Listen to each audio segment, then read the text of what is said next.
Hello no வேணா no hello hello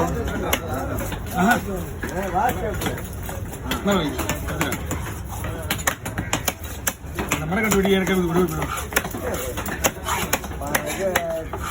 sir சொல்லுங்கள் sir சொல்லுங்கள் சார்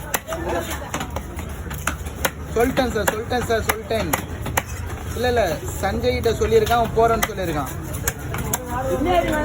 ஒரு பிரச்சனை சார் இந்த யூனிஃபார்ம் நான் கொடுத்துறேன் சார். பார்த்தேன் சைஸை பார்த்துட்டு அனுப்பிச்சி விட்டேன். இன்னைக்கு கொடுத்துறேன் சார். இன்னைக்கு கம்பல்சரி நான் கொடுத்துறேன்.